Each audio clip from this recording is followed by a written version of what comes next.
Practice Test 3. In this test, you're going to hear a number of recordings. As you listen, you will have to answer questions about what you hear.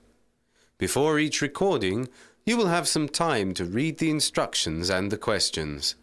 You will also have half a minute at the end of each recording to check your answers. Each recording is played once only. There are 4 main sections in the test.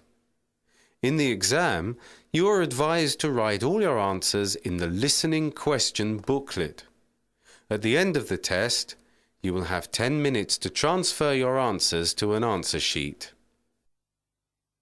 So that you can repeat the tests in this book, you should write your answers on a sheet of paper rather than the book and practice transferring them to a copy of the answer sheet. Now look at the questions for Section 1 of the test. Section 1. You are going to listen to a conversation between 2 people, a postgraduate student and an undergraduate student.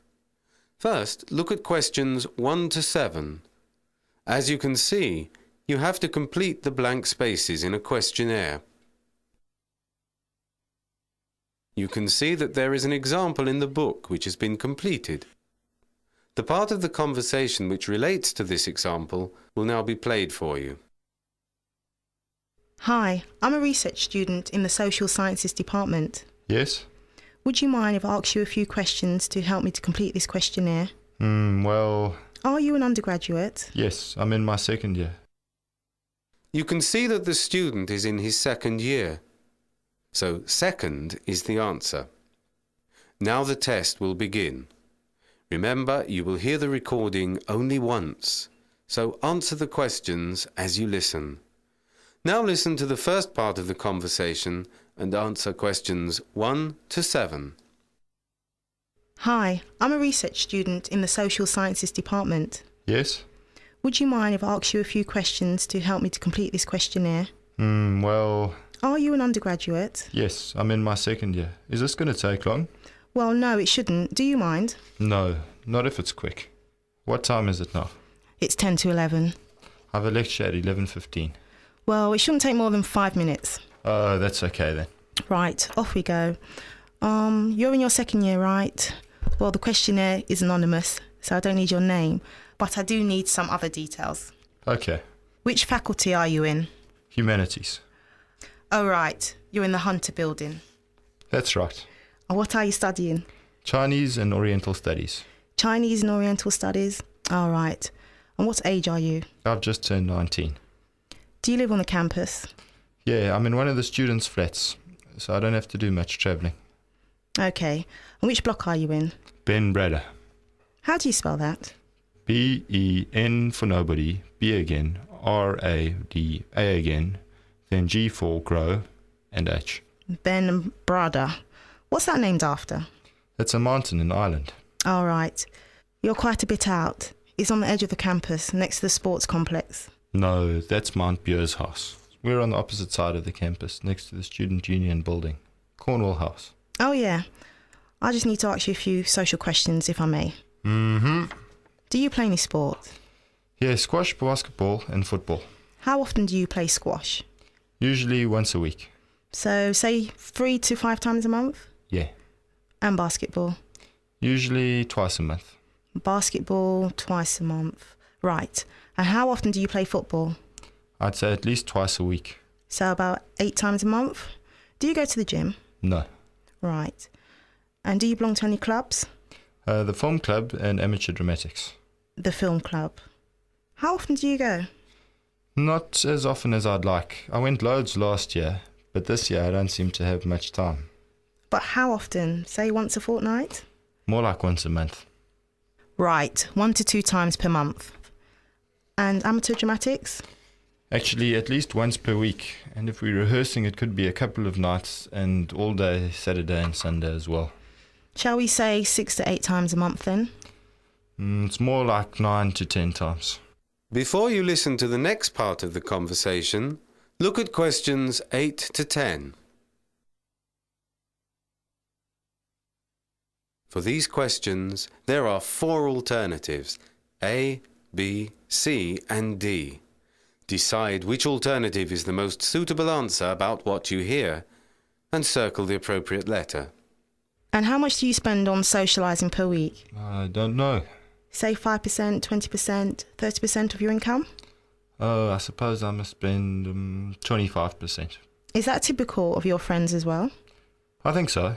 We stick to the university, so it's cheaper. And the sports facilities are cheap as well. And the bar, of course, is subsidised. And books. How much do you reckon you spend? Not more than 10%. I borrow most of the books from the library when I can get hold of them. Right. And what about accommodation and food? I'd say 50%. And what about the rest of your money? Well, it goes on small luxuries, very small. What's this for anyway? It's part of a study on the change in students' spending patterns as they progress from first year to postgraduate level. Oh, right. I wish you luck. Thanks. And thanks for your help. No problem. Ah, look at the time. I must get a move on. See you. That is the end of section 1. You now have half a minute to check your answers.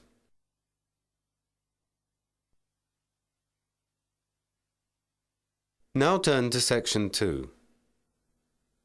Section 2. You are going to listen to a radio program describing some of the latest developments in the field of science. First, look at questions 11 to 16.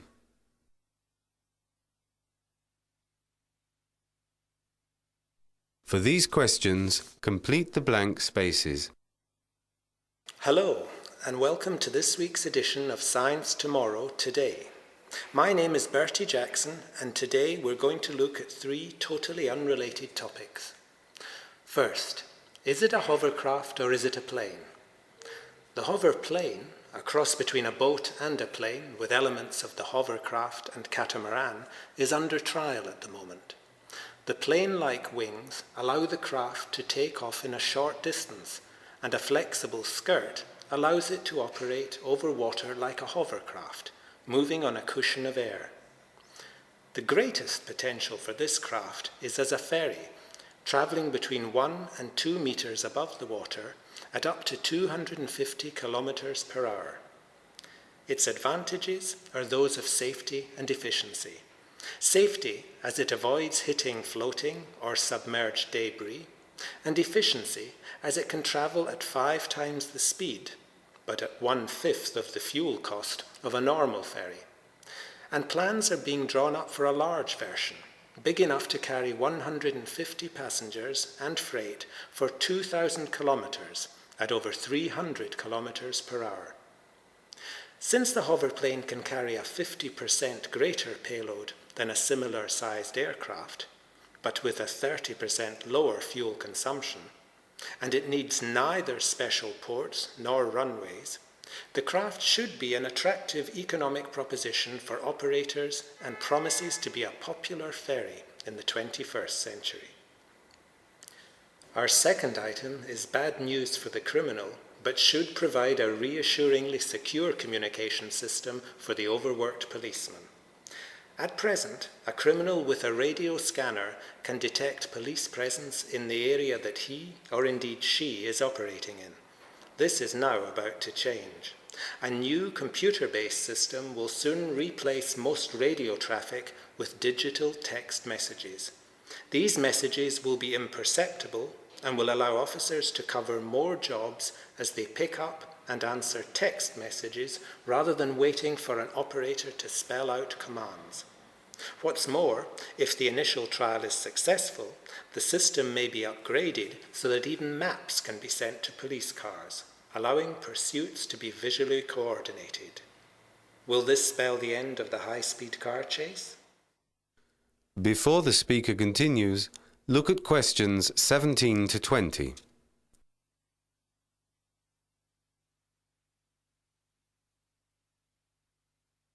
As you listen to the next part of the talk, complete the summary using no more than 2 words for each blank space. And now for something quite different. How can chickens provide not only that delicious breakfast egg, but also the power to cook it? The answer lies in that plentiful byproduct of the chicken farm, namely chicken dung. An enterprising British company has proved that green solutions to the electric power needs of communities can be profitable. In fact, there are already three dung-fired power stations in use in Britain, which have attracted attention from other European countries, and several projects in different places are already at the advanced planning stage. We first believed that the only use for our dung was to make electricity, says the British company's owner. But after burning it for power, we're left with a residue rich in potash and phosphate, but nitrogen-free. This provides a far more marketable fertilizer, which we can sell as well as the electricity we produce. In many countries, agricultural waste is even more of a problem than industrial waste, polluting even the sea, where rivers have carried nitrogen and other agricultural waste to estuaries and inshore waters. By burning dung and producing cheap electric power in the process, however, this company is solving two problems in one go. That's all for today. Next week, it's chips with everything, a new use for microchips, robots for fixing bridges overnight, handheld lasers for instant blood tests, and the first commercial, fully operational satellite for tracking shifts in climate. I'll be back next week. Goodbye. That is the end of section 2. You now have half a minute to check your answers.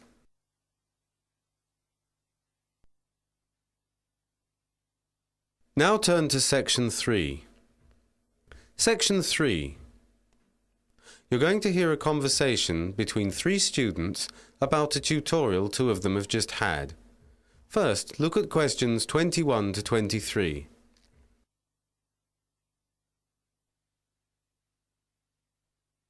For these questions, there are 4 alternatives, A, B, C, and D.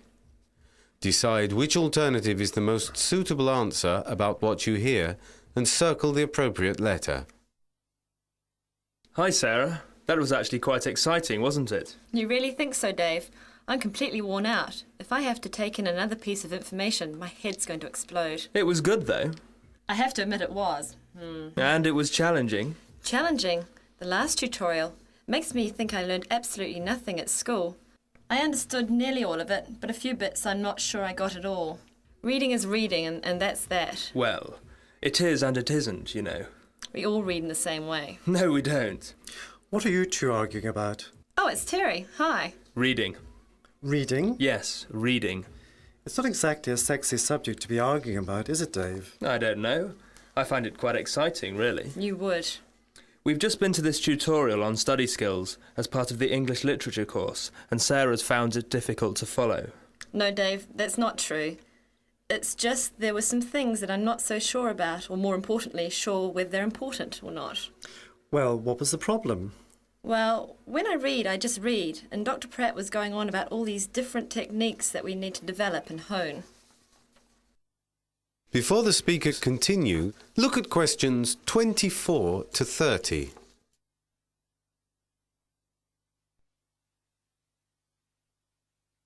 For these questions, complete the blank spaces. And how do you read then, Sarah? I just read as I said, like everyone else. I read each word as it comes. How many pages do you read in an hour? About 25, 30. And what about you, Dave? 60, maybe 70. 60 to 70. That's not a lot. How many do you read then, Terry? It depends. About 120. What? Oh, come on, Terry. Yeah, and I'm not unusual. One of my friends doing medieval European history, Arnold, he reads about 160 an hour. But does he remember it all? Yeah, I think so, Dave. I get through only 1 book a week. Me too. What about you, Terry? At the moment, 3. And your friend Arnold? 20. 20? Yes, but it doesn't matter at the moment. What matters is that you develop your reading speed to suit the circumstances. You could still stick to your reading speed of 25 pages an hour for leisure purposes, but double your reading speed for, say, reading journals or academic texts. If I'm scanning a text for specific information, I can just whiz through. Then, when I find what I want, I read through that particular part very slowly. With 40 to 50 or more books to get through in a term, you can't afford to read every word. Have you always read like that? No, it's only since I've been here. I find this all very depressing. How did you do it then? In the first week of term, in the first year, we had a tutorial on reading. From Dr. Pratt. Yes, and I felt so inadequate after the class. Well, what did he tell you? He just gave us a few basic strategies on reading, and then, over the last 2 years, he's been nurturing us so that we all now work very efficiently. So he's your tutor too. You can tell us then what he means when he talks about learning to read the content words only. Well, this is obviously just the first step. If you read every a, the, to, from, was, etc., it really slows you down. Yeah? But if you train your eye to look at the nouns, verbs, adverbs and adjectives, Assuming you know what they are. well, then the big words, then you automatically increase your speed. Yeah, that makes sense. Right, I think I'm going off to the library to start. Thanks for the tutorial.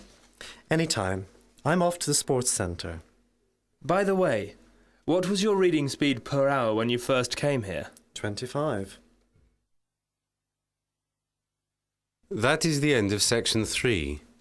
You now have half a minute to check your answers.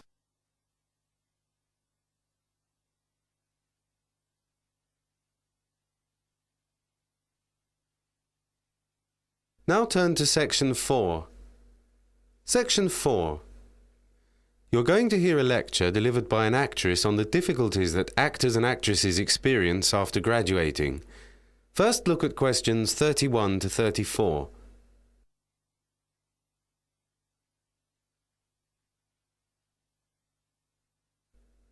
For these questions, there are 4 alternatives: A, B, C, and D. As you listen to the first part of the talk, decide which alternative is the most suitable answer for what you hear and circle the appropriate letter. Good afternoon to you all again, and thanks for coming for the second lecture in the series, Drama After Graduating. For those of you who weren't here last week, my name is Jennifer Mackenzie Davis, and I'm one of those lucky ones, an actress with a job. I'm going to talk to you today about the difficulties actors and actresses face finding work. Not that any of you need reminding. It's a jungle out there, and you've got to be very hungry to survive. Are you hungry? Well, I'm afraid you're going to have to be, because if you aren't, you might as well pack your bags and forget all about acting as a career. And not just hungry, but also resolute in getting what you want. And of course, persistent. Not to mention gifted. Between 80 and 90% of you will be out of work at any one time. You are joining a group of people whose average time in employment is 12 weeks a year for men and 7 weeks for women. Why do we do it? We must be mad. And yet there are thousands more waiting to take our places if we fail. Now look at questions 35 to 40.